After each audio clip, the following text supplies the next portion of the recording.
Hello everyone, I am Ishika. तो आज हम डिस्कस करेंगे क्लास 10 का चैप्टर 1 रियल नंबर्स। तो ये आज हम अपनी क्लास में सीखेंगे कि रियल नंबर्स क्या होते हैं, रियल नंबर में कौन कौन से नंबर्स आ जाते हैं, उनके क्या रिप्रेजेंटेशन होती है, किस तरह से हम उनको एक्सप्रेस कर सकते हैं। इसके बाद हम अपनी फंडामेंटल थ्योरम ऑफ अर्थमेटिक्स को डिटेल में समझेंगे with the help of examples. Relation देखेंगे, LCM HCF of two numbers के बीच में एक जो इम्पॉर्टेंट रिलेशन है जिसके ऊपर एग्जाम में क्वेश्चन आता ही आता है, उस रिलेशन को समझेंगे एंड देन क्वेश्चंस को सॉल्व करेंगे। तो रियल नंबर्स क्या होते हैं बेसिकली? तो रियल नंबर बेसिकली वो नंबर्स होते हैं जिनको आप एक कंटिन्यूअस नंबर लाइन पर रिप्रेजेंट कर पाओ। आपने प्रीवियस क्लासेस अपनी क्लास 7th या 6th क्लास में नंबर्स को नंबर लाइन पर रिप्रेजेंट करना सीखा है। जैसे 1/2 को रिप्रेजेंट करना, हम क्या करते थे, अपना नंबर लाइन बनाई, 0 1 2 3 पॉजिटिव नंबर्स राइट साइड पर, नेगेटिव नंबर्स आपके लेफ्ट साइड पर। फिर हम क्या करते हैं, जैसे फॉर एग्जांपल यदि मुझे 1/2 को रिप्रेजेंट करना है तो 0 एंड 1 की 10 पार्टीशंस कर दी, ठीक है। तो जो फिफ्थ पार्ट होगा आपका, फिफ्थ पॉइंट, दैट इज 1/2। अब रियल नंबर्स में आपके दो तरह के नंबर्स आ जाते हैं, एक आता है रैशनल, दूसरा आता है इरेशनल। रैशनल नंबर्स क्या होते हैं, जिनको आप p/q फॉर्म में रिप्रेजेंट कर पाओ। अब यहाँ पर न्यूमरेटर पार्ट है और डिनोमिनेटर पार्ट है, जिसमें जो न्यूमरेटर पार्ट p है वो कोई भी इंटीजर हो सकता है, it can be any integer. जहाँ पे आपका जो q है, it must be a non zero integer, मतलब कि इंटीजर वाली फैमिली में से तो है बट इसमें जीरो इंक्लूड नहीं होगा। अब जीरो क्यों नहीं इंक्लूड होगा? क्योंकि फ्रैक्शन को इन्वॉल्व कर रहा है, p/q फॉर्म। अब यदि नीचे वाला पार्ट जीरो हो गया तो किसी भी नंबर को यदि आप जीरो से डिवाइड करेंगे तो वो डिफाइंड नहीं हो पाता। Any number divide by zero is not defined. तो इसीलिए आपका डिनोमिनेटर पार्ट जो है, it must be a non zero integer. Clear? Next इसमें कैटेगरी आ जाती है इरैशनल नंबर्स की। इरैशनल नंबर्स क्या होते हैं, जिसको आप रिप्रेजेंट कर पाओ square root of p form. यहाँ पे p क्या है आपका, एक p आपका बिलोंग करेगा, मतलब कि प्राइम नंबर्स की फैमिली, ये आपका एक प्राइम नंबर हो, ठीक है। तो रैशनल नंबर्स में आपके आ जाते हैं फ्रैक्शंस और इंटीजर्स। ठीक है, अब इंटीजर्स भी रैशनल है क्या? इंटीजर्स को p/q फॉर्म में लिख पा रहे हैं? यस। फॉर एग्जाम्पल आपने 5 लिया तो 5 कैन बी रिटन एज 5/1, तो p/q फॉर्म है, ठीक है। तो इंटीजर्स भी क्या है, रैशनल है। क्लियर यहाँ तक? तो रियल नंबर्स क्या है? Real numbers, it can be any number which can be represent on a continuous number line. और इसमें दो कैटेगरीज आ जाती हैं, रैशनल एंड इरेशनल। तो दोबारा देख लेते हैं एक बार definition. Real number b any number that can be represented on a continuous number line, rationals and irrationals। Okay, चलिए आगे आगे देखिए। नेक्स्ट पार्ट आ जाता है आपका rational numbers. Rational numbers that can be expressed as a fraction p/q of two integers, where p is an integer, it can be any integer, and the denominator q is a non-zero integer। ठीक है, अब zero, थोड़ा सा सोचें और बताएं कि zero कैसा नंबर है। क्या जीरो एक रैशनल नंबर है? यस। क्यों? Zero can be written as 0/1, 5 can be written as 5/1, 0.9 is nothing but 9/10, 1/2 तो ऑलरेडी फ्रैक्शन p/q फॉर्म है, एंड 0.333 इज नथिंग बट 1/3। ठीक है, तो ये सारे क्या हैं, रैशनल नंबर्स। अभी एक इम्पॉर्टेंट नोट ध्यान रखें, क्या है, decimal expansion of a rational number is either terminating और नॉन टर्मिनेटिंग रिपीट। किसी भी रैशनल नंबर की यदि आप डेसिमल एक्सपेंशन निकालते हैं तो या तो वो टर्मिनेट कर जाती है, और यदि वो टर्मिनेट नहीं कर पा रही तो वो रिपीट करना स्टार्ट हो जाती है। एग्जाम्पल, जैसे 1/2 है, आपने 1/2 की डेसिमल एक्सपेंशन देखी 0.5, 9/10 की डेसिमल एक्सपेंशन 0.9। डेसिमल के बाद क्या आ रहे हैं, फाइनाइट नंबर ऑफ डिजिट्स आ रहे हैं, मतलब कि इनकी डेसिमल एक्सपेंशन क्या कर रही है, टर्मिनेट कर रही है। अब 1/3 की निकाली हमने, तो वो आई थी 0.333 एंड सो। तो ये टर्मिनेट नहीं कर पा रही, नेवर एंडिंग है। बट हम ये देख पा रहे हैं कि इसमें रिपीटिंग फैक्टर है, 333 रिपीट कर। ठीक है, तो रैशनल नंबर्स वो नंबर्स होते हैं जिनकी डेसिमल एक्सपेंशन या तो टर्मिनेट कर जाती है, और यदि टर्मिनेट नहीं कर पा रही तो वो क्या करेगी, रिपीट करेगी। ठीक है, ऑन दी अदर हैंड यदि मैं आपको इरेशनल्स के बारे में बताऊं, जिनको मैंने बोला कि आप square root of p form में लिख पाओगे, जहाँ पे पी आपका क्या होगा, एक प्राइम नंबर होगा, तो इनकी जो डेसिमल एक्सपेंशन है, ध्यान से नोट करो, इनकी जो डेसिमल एक्सपेंशन है वो नॉन टर्मिनेटिंग, नॉन रिपीटिंग है। मतलब कि ना तो टर्मिनेट करने वाली है और ना ही कोई फैक्टर रिपीट करने वाली। ठीक है, तो मैं दोबारा बता देती हूँ, रैशनल्स और इरेशनल्स। रैशनल्स में दो पॉसिबिलिटीज़ हैं इसकी डेसिमल एक्सपेंशन में, या तो वो क्या करेगी, टर्मिनेट, यदि नॉन टर्मिनेटिंग है तो क्या होगी, रिपीट। जबकि इरेशनल की नॉन टर्मिनेटिंग, नॉन रिपीटिंग। ठीक है, चलें आगे। नेक्स्ट आपकी आती है बहुत ही इंपॉर्टेंट थ्योरम है, very important theorem, fundamental theorem of arithmetics. पहले स्टेटमेंट को देखते हैं ध्यान से। स्टेटमेंट क्या करिए, every composite number can be expressed or factorized as a product of primes, and this factorization is unique apart from the order in which the prime factor occurs. हर एक composite number को आप factorise कर पाओगे, express कर पाओगे primes के product में, और ये फैक्टराइजेशन यूनिक होने वाली है। प्राइम फैक्टर जो आप बनाने वाले हैं उनका ऑर्डर मैटर नहीं करने वाला। फॉर एग्जाम्पल मैंने 18 दिया, 18 की प्राइम फैक्टराइजेशन करी, 2 9 ज़ा 18, 3 3 ज़ा 9, 3 1 ज़ा 3, तो 18 को मैंने एक्सप्रेस किया 2 इंटू 3 3। क्लियर, तो ये जो फैक्टराइजेशन अब मैंने की है, आप भी ट्राई करो 18 की प्राइम फैक्टराइजेशन, आपके भी यही प्राइम्स इन्वॉल्व होने वाले हैं। यस, यू कैन से कि it is either 3 into 2 into 3 और सम अदर वन से 3 इंटू 3 इंटू 2। ऑर्डर मैटर नहीं करने वाला कि आपने 3 को पहले लिख लिया है या 2 को पहले लिख लिया है। आप ये देखें कि जो प्राइम्स इन्वॉल्व हो रहे हैं हमारी फैक्टराइजेशन में, ये तो वही है, सेम ही है। तो हर एक कॉम्पोजिट नंबर को आप कैसे लिख पाओगे, एक्सप्रेस कर पाओगे प्रोडक्ट ऑफ प्राइम्स में, और ये फैक्टराइजेशन यूनिक होने वाली है apart from the factor, apart from the order in which the prime factor occurs. Clear. अब एक इम्पॉर्टेंट रिलेशन जो है हमारा, दो नंबर्स मैं आपको दे दूँ, a and b, a and b यानी टू नंबर्स, आप उनका एलसीएम फाइंड आउट कर लो। मान लीजिए आपके पास एलसीएम आ गया x, आपने फाइंड किया उनका एचसीएफ। वेरी इंपॉर्टेंट रिलेशन बताने वाली हूँ मैं यहाँ पर। एलसीएम है x, एचसीएफ है y, देन रिलेशन क्या है हमारा इनके बीच में, that x into y is equals to a into b। Product of LCM and HCF is equals to the product of two numbers.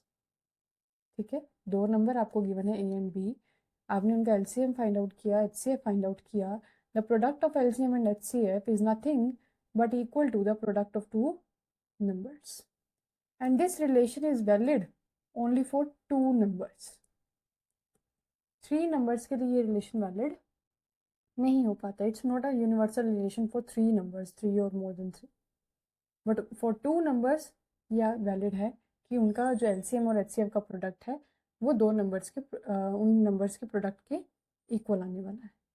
और एग्जाम में 101% है कि यहाँ से क्वेश्चन आता ही आता है, इधर it is in the form of MCQ और अ 2 मार्क क्वेश्चन। क्लियर, तो अभी तक हमने डिस्कस कर लिया कि रियल नंबर्स क्या होते हैं जिनको आप कंटिन्यूस नंबर लाइन पर रिप्रेजेंट कर पाओ। रियल नंबर में कौन कौन से नंबर आ जाते हैं, rational and irrational. Rational p by q form के हैं, irrational square root of p type के होंगे जहाँ पे पी क्या होगा, एक प्राइम नंबर होगा। उसके बाद आपने FTA fundamental theorem of arithmetics पढ़ी। फंडामेंटल थ्योरम ऑफ अरिथमेटिक्स कहती है कि हर एक कॉम्पोजिट नंबर को आप एक्सप्रेस कर पाओगे प्रोडक्ट ऑफ प्राइम्स में, और ये फैक्टराइजेशन यूनिक होने वाली है apart from the order in which the prime factor occurs. उसके बाद मैंने आपको एक इंपॉर्टेंट रिलेशन जो है वो बता दिया है, that product of LCM and HCF of two number is equal to the product of two numbers. Clear? ठीक है, अब आगे चलते हैं, हम अपनी एक्सरसाइज को सॉल्व करेंगे। Exercise 1.1 question number 1, express each number as a product of its prime factors. आपने हर एक नंबर को प्राइम फैक्टर्स की प्रोडक्ट में लिखना है। Very easy question. For example first part देखें आप, 140, मैं 140 की प्राइम फैक्टराइजेशन करती, इट्स एन इवन नंबर, तो ये आपका 2 से डिविजिबल हो जाएगा। 70 अगेन 2 से डिविजिबल, 35, देन 5 7 7। ठीक है, आप एक बार ध्यान रखिए, जब भी आप प्राइम फैक्टराइजेशन कर रहे हैं तो आप हमेशा छोटे प्राइम से स्टार्ट करेंगे। ठीक है, तो 140 को हम लिख पाएंगे 2 × 2 × 5 × 7। क्लियर? नेक्स्ट पार्ट 156, ये भी इवन नंबर है, 2 से डिविजिबल हो जाएगा 78, अगेन 2 से डिविजिबल 39, अब 3 से डिविजिबल हो जाएगा, देन 30। तो 156 को हमने लिखा 2 × 3 × 30। नेक्स्ट पार्ट 3825, ओके, 2 से डिविजिबल नहीं है, 3 से डिविजिबिलिटी टेस्ट कर सकते हो। सम ऑफ नंबर्स जो है वो 3 से डिविजिबल होना चाहिए। 8 + 3 11, 11 + 2 आपका हो गया 13, 13 + 5 18, यस 18 3 से डिविजिबल है, तो ये 3 के टेबल पे आ जाएगा। 3 1 3, 3 2 6, 3 7 3 5, 5 + 6 6 2 8 8 7, अगेन 3 से डिविजिबल है। 3 4 3 2 6, 3 5, अब 5 से 5 8 40, 5 5 17 17, तो 3825 का हमारा रिप्रेजेंटेशन हो गया 3 × 3 × 5 × 5 × 70। नेक्स्ट पार्ट इज 5005, 5 से डिविजिबल है 1001, ये आपका 7 से डिविजिबल है, आई थिंक 7 1 से 7, 30 7 4 and 7 3, then 11 1 11, 11 3 13 1 13। तो 5005 की रिप्रेजेंटेशन हो गई 5 × 7 × 11 × 30। क्लियर? अब है आपका लास्ट पार्ट 7429, आप इसको खुद से। अब क्वेश्चन नंबर 2 को देखें, find LCM and HCF of the following pair of integers and verify that LCM into HCF is equals to product of two numbers। तो इस क्वेश्चन की डिमांड ये है कि आपको पहले LCM निकालना है, HCF निकालना है, और फिर इस रिलेशन को वेरीफाई करना है कि LCM into HCF का प्रोडक्ट जो है वो दो नंबर्स के प्रोडक्ट के इक्वल आएगा।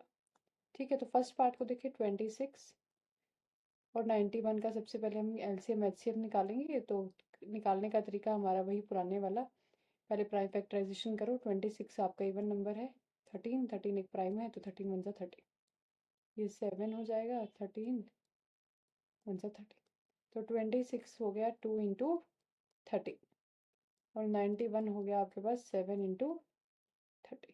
कॉमन फैक्टर क्या आ रहा है? 30, तो हाईएस्ट कॉमन फैक्टर है यहाँ पर 30। LCM निकालें तो 2 × 7, और जो कॉमन आया है उसको एक ही बार लिखना है, इंटू 13। अब रिलेशन क्या था आपका? रिलेशन है LCM × HCF is equals to product of two numbers. ठीक है, तो पहले आप लेफ्ट हैंड साइड ले लें, LCM × HCF। LCM आया आपके पास 2 × 7 × 13, और HCF है आपके पास 30, तो इसको सॉल्व कर लेंगे आप। अब आप अपनी राइट हैंड साइड ले लें, product of two numbers, numbers क्या हैं? 26 एंड 91, इसको आप मल्टीप्लाई करके लिख देंगे, तो LCM और HCF आपकी इक्वल आ गए। तो आप लिखेंगे left hand side is equals to right hand side, and hence verified, relation is verified. Clear? ठीक है, अब हम जो है नेक्स्ट पार्ट 510 एंड 92, 510 एंड 92, इसको सॉल्व करेंगे सिमिलर वे में। आप LCM निकालो, HCF निकालो, और इस रिलेशन को क्या करना है आपको? वेरीफाई करना है। डन? ठीक है, तो एक पार्ट मैं आपके लिए कर देती हूँ।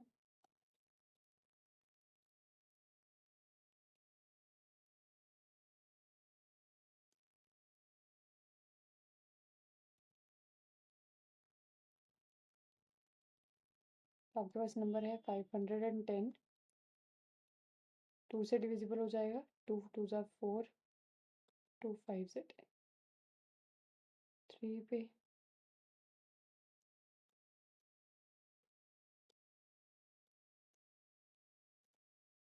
3 8 ज़ा 20, एक सेकेंड,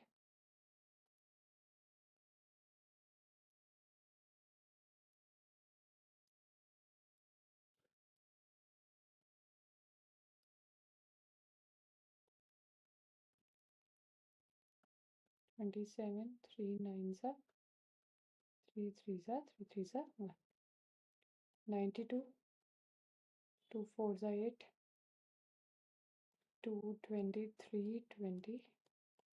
तो एलसीएम आपकी 510 को आप लिख पा रहे हो 2 raise to the power 1 and 3 raise to the power 1 2 3 4 5, 3 raise to the power 5 and 92 को आपने लिखा 2 raise to the power 2 into 23 raise to the power 1। अब एचसीएफ क्या है? Highest common factor. तो आपने हाईएस्ट कॉमन फैक्टर कैसे निकालना होता है? जो भी प्राइम्स इन्वॉल्व हो रहे हैं उनकी लीस्ट पावर लेनी है। तो यहाँ पर जैसे 2 है, यहाँ पर 2 है, पावर यहाँ 1 है, पावर 2 है, तो लीस्ट पावर क्या है? 1। अब 3 की पावर 5 यहाँ पर है, पर यहाँ 3 प्रेजेंट ही नहीं है, तो 3 नहीं आएगा। सिमिलरली 23 यहाँ प्रेजेंट है, यहाँ नहीं है, तो एचसीएफ में नहीं आएगा। अब एलसीएम में क्या करना होता है? मैक्स पावर पिक करनी है। तो 2 की मैक्स पावर आ रही है आपके पास 2, 3 की मैक्स पावर आ रही है 5 और 23 की मैक्स पावर आ रही है 1। ठीक है, तो आप अपने LCM into HCF find out करोगे, फिर प्रोडक्ट ऑफ टू नंबर्स आपके आ जाएगा 510 इंटू 92 और ये रिलेशन आपका हो जाएगा वेरीफाइड। आप इस वाले पार्ट को खुद से ट्राई कर सकते हैं। ठीक है, अब हम चलते हैं नेक्स्ट क्वेश्चन पर। हाँ जी, नेक्स्ट क्वेश्चन में क्या है? एलसीएम एंड एचसीएफ निकालना है आपको by applying the prime factorisation method. तो फर्स्ट पार्ट देखें आप, 12 15 और 21। तो 12 आ गया, 2 6 ज़ा 12, 2 3 ज़ा 6, 3 3 ज़ा 1, 3 5 ज़ा 15, 5 5 ज़ा 1, 3 7 ज़ा 21, 7 7। तो 12 हो गया 2 raise to the power 2 into 3 raise to the power 1, 15 हो जाएगा 3 raise to the power 1 into 5 raise to the power 1, और 21 है 3 raise to the power 1 into 7 raise to the power 1। अब निकालने का तरीका ऐसे रखा करो, जितने भी प्राइम आ रहे हैं ना उनको सभी को लिखो। यहाँ पर 2 3 5 और 7 है, तो 2 की पावर 2 हो गया, 3 की पावर 1 हो गया, 5 नहीं प्रेजेंट तो 5 की पावर 0, 7 नहीं प्रेजेंट तो 7 की पावर 0। इस वाले में 2 नहीं है तो 2 raise to the power 0, 3 raise to the power 1, 5 raise to the power 1, 7 नहीं है तो 7 टू द पावर, यहाँ 2 नहीं है तो 2 raise to the power 0, 3 raise to the power 1, 5 raise to the power 0, 7 to the power 1। अब मुझे एचसीएफ लिखना है। एचसीएफ में आपको मिनिमम पावर लेनी है, और जब आप एलसीएम की बात कर रहे हैं तो आपको मैक्स पावर उठानी है अपने प्राइम्स की। तो एचसीएफ देखो ज़रा, 2 की मिनिमम पावर 0, 3 की मिनिमम पावर 1, 5 की मिनिमम 0, 7 की 0, तो एचसीएफ कितना आ गया? 3। एलसीएम देखिए, एलसीएम में आएगा आपके पास मैक्सिमम पावर, 2 की मैक्सिमम पावर कितनी है? 2, 3 की मैक्स पावर 1, 5 की मैक्स पावर 1, 7 की मैक्स पावर 1। ये आपका आ जाएगा एलसीएम। ठीक है, एक पार्ट और करती हूँ, इसको आप खुद से ट्राई कर सकते हो। 8 हो जाएगा, 2 4 ज़ा 8, 2 2 ज़ा 4, 9 की कर लेते हैं, 3 3 ज़ा 9, 25 5 5 ज़ा 25, 5 5 ज़ा 1। तो 8 है 2 रेज़ टू द पावर 3, 9 है 3 टू द पावर 2, और 25 है 5 टू द पावर 2। अब यहाँ पर 3 नहीं अपीयर हो रहा तो 3 की पावर 0, 5 नहीं आ रहा 5 की पावर 0, यहाँ पर 2 नहीं है तो 2 की पावर 0, 3 की पावर 2 है, 5 नहीं है तो 5 की power 0, 2 raise to the power 0, 3 raise to the power 0 और 5 टू द पावर 2। एलसीएम और एचसीएफ। एचसीएफ में मिन उठाओगे तो मिन है 2 की मिनिमम कितनी आ रही है? 0, 3 की मिनिमम कितनी आ रही है? 0, 5 की मिनिमम कितनी आ रही है? 0, और any number raise to the power 0 क्या होता है? 1, तो एचसीएफ क्या आ गया? 1। अब एलसीएम देखो, मैक्स पावर उठानी है, 2 की मैक्सिमम पावर 3, 3 की मैक्सिमम पावर 2, 5 की मैक्सिमम पावर 2, तो ये आ गया आपके पास एलसीएम। तो यहाँ पर आप एक नोट ऐड कर लो कि जब आप एलसीएम उठा रहे हैं, मतलब एलसीएम निकाल रहे हैं तो आपको मैक्सिमम पावर्स लेनी है प्राइम्स की, और जब आप एचसीएफ निकाल रहे हैं तो आप मिनिमम पावर लेंगे। ठीक है, चलें नेक्स्ट क्वेश्चन पे। ओके, नेक्स्ट क्वेश्चन आ जाता है, given that HCF of 306 and 657 is 9, find the LCM। इस टाइप के क्वेश्चन आपको MCQ फॉर्मेट में दिखेंगे। तो आपके पास यहाँ पे दो नंबर्स हैं 306 एंड 657। आपको उनका HCF दिया हुआ है 9, LCM आपने फाइंड आउट करना है। इसको मैं लेट कर लेती हूँ x। तो आपका एक इम्पॉर्टेंट जो रिलेशन हमने पढ़ा है, LCM into HCF is equals to product of two numbers.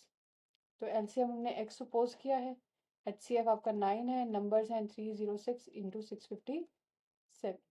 यहाँ 9 मल्टीप्लाई में राइट साइड पर आ जाएगा आपका डिवाइड में, इसको सॉल्व करेंगे आपका आ जाएगा answer. Very simple. Next question के check whether 6 to the power n can end with the digit 0 for any natural number. वो बोल रहा है कि 6 की पावर n क्या किसी भी नेचुरल नंबर n के लिए 0 से एंड होगा, मतलब उसके यूनिट प्लेस पर, उसके वंस प्लेस पर 0 आने वाली है। एग्जाम्पल देखो, natural number 1 n equals to 1 लिया, 6 टू द पावर 1 6, n की वैल्यू 2 ले लें आप, 6 to the power 2 36, n is equal to 3 ले लें, 6 टू द पावर 3 216। तो यूनिट प्लेस पे क्या आ रहा है, 6 आ रहा है, 0 नहीं आ रहा, तो it can never be and with the digit 0। अब इसकी जस्टिफिकेशन कैसे दें? जस्टिफिकेशन इस तरह से देंगे कि 6 टू द पावर n है, 6 की यदि हम प्राइम फैक्टराइजेशन करते हैं वो होती है 2 इंटू 3, तो ये हो जाएगा 2 raise to the power n into 3 to the power n। यदि किसी भी नंबर का यूनिट प्लेस को यदि आप 0 चाहते हो तो उसके लिए उसमें 2 इंटू 5 होना चाहिए, 2 5 से 10 बनेगा तभी तो 0 आएगा। बट यहाँ पर प्राइम में प्राइम्स आ रहे हैं 2 और 3, 5 अपीयर ही नहीं हो रहा, इसलिए ये कभी भी 0 से एंड नहीं होने वाला। तो आप इस क्या आंसर लिखेंगे, आप प्राइम फैक्टराइजेशन करेंगे, आप ये बोलेंगे कि इसकी प्राइम फैक्टराइजेशन में 5 इन्वॉल्व नहीं हो रहा। किसी भी नंबर को 0 से एंड होने के लिए उसमें 2 इंटू 5 का फैक्टर होना ज़रूरी है, बट ये क्योंकि 5 को इन्वॉल्व नहीं कर रहा तो it can not be and with the digit 0 for any natural number n। Done. Next question, explain why 7 into 11 into 13 plus 13 and 7 into 6 into 5 into 4 into 3 into 2 into 1 plus 5 are composite। तो पहला number है आपके पास 7 into 11 into 13 plus 13। अब composite दिखाना है। Composite का मतलब क्या होता है, जो प्राइम नहीं होते, राइट। अब प्राइम क्या होते थे, प्राइम वो होते हैं जिसके पास ओनली 2 फैक्टर्स होते हैं। कौन कौन, 1 and the number itself, right. Composite क्या होते हैं, जिसके पास मोर देन 2 फैक्टर्स हो, 1 एंड अपने नंबर के अलावा उसके पास क्या हो, अदर फैक्टर हो। ठीक है, जैसे कि 6 के पास 1 और 6 तो है ही है फैक्टर, 2 और 3 भी तो आ गया, 2 और 3 से भी तो डिविजिबल है। ठीक है, तो ये होते हैं कॉम्पोजिट नंबर, जिसके पास क्या होते हैं, मोर देन 2 फैक्टर्स होते हैं। प्राइम क्या होते हैं, जिसके पास क्या होते हैं, ओनली 2 फैक्टर्स।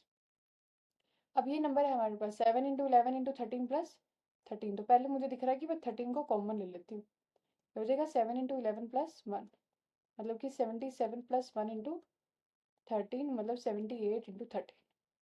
अब 13 तो प्राइम है, इसको मैं इससे मल्टीप्लाई करके अपना टाइम वेस्ट करूंगी, मैं 78 की प्राइम कर फैक्टराइजेशन कर देती हूँ, 39 देन 33 से डिविजिबल, तो 2 इंटू 3 इंटू 13 इंटू 13, तो इसके पास क्या आ रहे हैं, मोर देन 1 प्राइम आ रहे हैं। डन। तो ये कैसा हो गया, कॉम्पोजिट हो गया। ठीक है, अब सिमिलरली आपके पास नंबर क्या है next, 7 into 6 into 5 into 4 into 3 into 2 into 1 plus 5। तो पहले आपको दिख रहा है कि 5 को कॉमन ले लेते हैं, तो यहाँ आ जाएगा 7 into 6 into 4 into 3 into 2 into 1 plus 1, 42, 12 into 2 plus 1 into 5, ये हो जाएगा 24। तो 42 को 24 से मल्टीप्लाई करते हैं,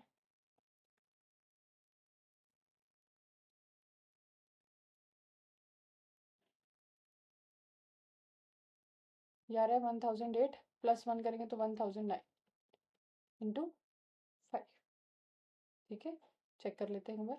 4 2 8, 4 4 16, 2 2 4, 2 4 8, 8 6 प्लस 4 10, 8 प्लस 1 9, 9 और 1 10 एंड 1 हमने ऐड कर दिया, 1000 क्या हो गया 9 हो गया, इंटू क्या आ गया 5 आ गया। अब 1009 है, इसकी आप प्राइम फैक्टराइजेशन करके देख ले। 1009 3 से डिविजिबल नहीं है, चेक कर लेते हैं 7 से है क्या। 7 1 से 7, 10 30, 7 4 ज़ा नहीं 7 पे तो नहीं जाएगा, तो इसको आप देखें ज़रा एक बार।